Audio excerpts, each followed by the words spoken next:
Good morning, City Pres. Our scripture reading this morning is Jonah chapter 1. Now the word of the Lord came to Jonah, the son of Amittai, saying, Arise, go to Nineveh, that great city, and call out against it, for their evil has come up before me. But Jonah rose to flee to Tarshish from the presence of the Lord. He went down to Joppa and found a ship going to Tarshish.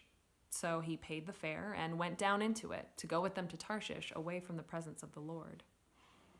But the Lord hurled a great wind upon the sea, and there was a mighty tempest on the sea, so that the ship threatened to break up. Then the mariners were afraid, and each cried out to his God.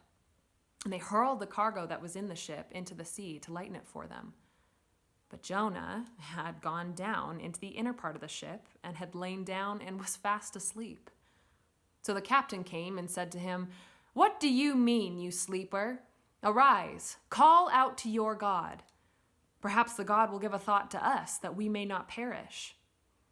And then they said to one another, Come, let us cast lots, that we may know on whose account this evil has come upon us. So they cast lots, and the lot fell on Jonah. Then they said to him, Tell us on whose account this evil has come upon us. What is your occupation? And where do you come from? What is your country? And of what people are you? And he said to them, I am a Hebrew. I fear the Lord, the God of heaven, who made the sea and the dry land. Then the men were exceedingly afraid and said to him, What is this that you have done? For the men knew that he was fleeing from the presence of the Lord, because he had told them. Then they said to him, What shall we do to you that the sea may quiet down for us? For the sea grew more and more tempestuous.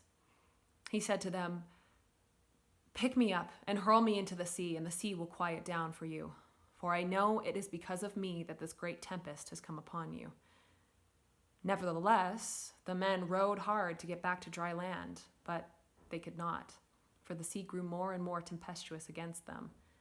Therefore they called out to the Lord, O Lord, let us not perish for this man's life, and lay not on us innocent blood, for you, O Lord, have done as it pleased you.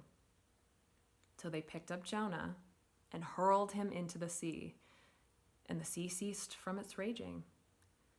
Then the men feared the Lord exceedingly, and they offered a sacrifice to the Lord and made vows. And the Lord appointed a great fish to swallow up Jonah. And Jonah was in the belly of the fish 3 days and 3 nights. This is the word of the Lord.